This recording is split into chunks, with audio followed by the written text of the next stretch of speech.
ఇది మీకు టీబీ ముక్త భారత్ అని మన భారతదేశంలో టీబీ జబ్బు లేకుండా చేయాలా 2027 సంవత్సరానికి అనే ఉద్దేశంతో ప్రభుత్వం ఈ కార్యక్రమాన్ని పెట్టింది.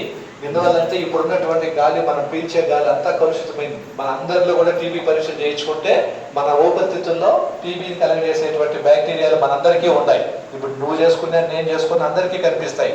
కానీ మనకు 2 వారాలకు పైబడి దగ్గు, ఛాతిలో నొప్పి, జ్వరం రావడము, దగ్గితే గల్లబడేది, బరువు తగ్గిపోవడము, ఆకలి లేకుండా ఈ లక్షణాలు లేవు. ఎందుకు లేవు?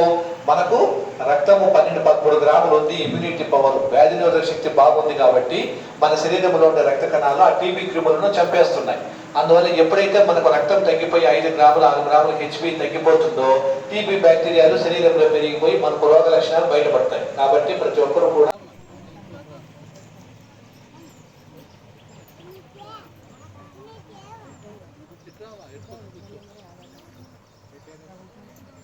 గౌతమి టిక్కు కొట్టుకోవాలి. మీ ఆధార్ కార్డు ఇవ్వాల.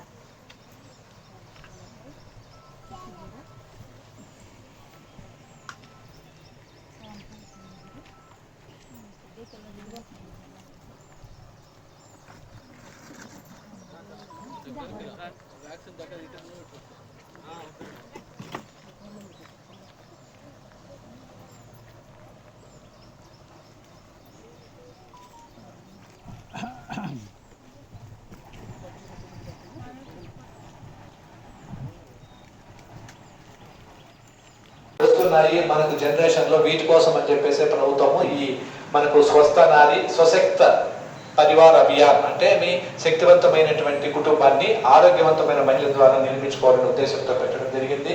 అంతేకాకుండా మనకు బేటీ బచావో బేటీ పడవో, ఆడపిల్లను రక్షిస్తాము, ఆడపిల్లను కాపాడదాము. ముఖ్యంగా మహిళల్లో ఎక్కువగా గర్భంగా ధరించినప్పుడు స్కానింగ్ అనేటువంటిది డాక్టర్లు చేసి దేనికి చేస్తారు? కడుపులో పెరిగేటువంటి పిండం యొక్క ఆరోగ్య పరిస్థితి తెలుసుకోవడానికే తప్ప, అంతేకాని వారికి ఆడబిడ్డ మగబిడ్డ అని చెప్పడానికి అయితే కాదు. ఆ బిడ్డ ఎలా పెరుగుతా ఉంది, ఉమ్మనీరు అన్నీ ఉన్నాయా, తల అనేటువంటిది కిందికే ఫిక్స్ అయిందా, ఎదురుకాలు ఏమన్నా ఉన్నాయా, గుండె యొక్క పిండం యొక్క హృదయ స్పందనలు ఎలా ఉన్నాయి, అవయవాల లోపంతో ఏమన్నా ఉందా, వాళ్ళ ఇంట్లో 2-3 కాన్పుల ముందు ఏమన్నా అబార్షన్ జరిగి ఉంటే మళ్ళా ఇప్పుడు ఏమన్నా అబార్షన్ అయ్యే అవకాశం ఉంటే స్కానింగ్ చేయడము, ఇటువంటి దానికోసం మాత్రమే డాక్టర్లు స్కానింగ్ రాస్తారు. కానీ మనము అది కడుపులో పెరిగే పిండం యొక్క సెక్స్ తెలుసుకోవాలా, ఆడబిడ్డ మగబిడ్డ అనే దానికి మాత్రం కాదు. అలా తెలుసుకోవాలని ప్రయత్నం చేసిన, స్కానింగ్ చేసిన డాక్టర్ కావచ్చు, దానికి సహకరించిన వాళ్లకు ఆ గర్భం